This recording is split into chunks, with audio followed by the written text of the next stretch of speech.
everybody, and welcome to True Horror. This evening I will be telling you a story about Annabelle, the haunted doll. Now this story starts the couple, Edward and Lorraine Warren, who investigated numerous hauntings, possessions and other paranormal activity.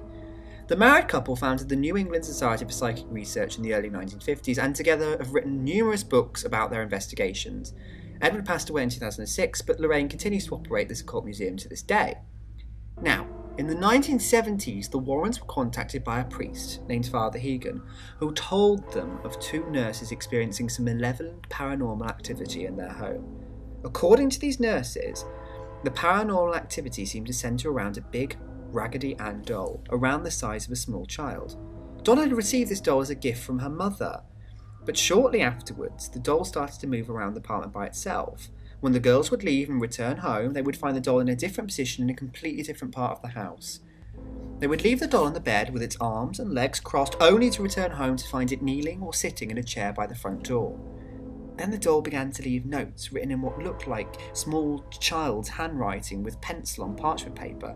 The notes said things like, "Help us," and "Help Lou." There was no parchment paper in the apartment, nor was there any pencil around to be found. At Christmas, the girls found a little chocolate boot on the stereo that seemed to have appeared out of thin air. Another time, a statue seemed to fly up into the air and fall on the floor.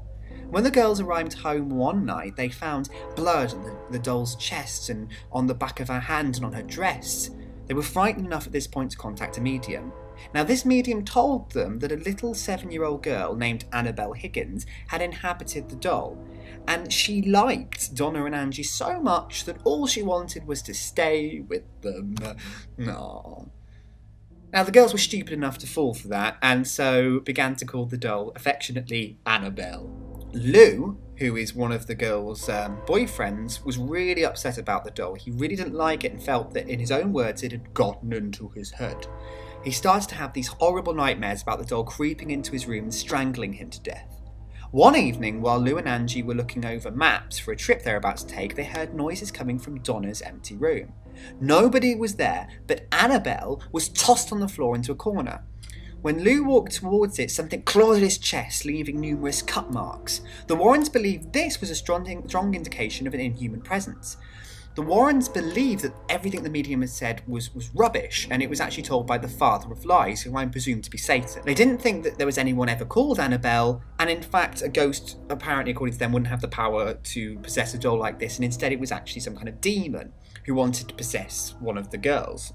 And basically they performed an exorcism, and paranormal activity continued to happen, so the Warrens took the doll off their hands, and now it's in the Warren Occult Museum, previous aforementioned, in Monroe in Connecticut. As you can see from these pictures, she's actually in a wooden cabinet and holds a little crucifix in her hand. So there you go. There is tonight's creepy story. Now I want to know, do you think it's real? I mean, the doll is there for everybody to see. You know, if you're in America, if you're Connecticut, why not go and have a look? Tell me in the comments if anything creepy happens when you're near it. I'm interested. I genuinely am interested. There are a lot of websites on the internet detailing this story. Of course, that doesn't make it any more legitimate, but it's still very interesting. And there you have it. So that's all from me, and good night.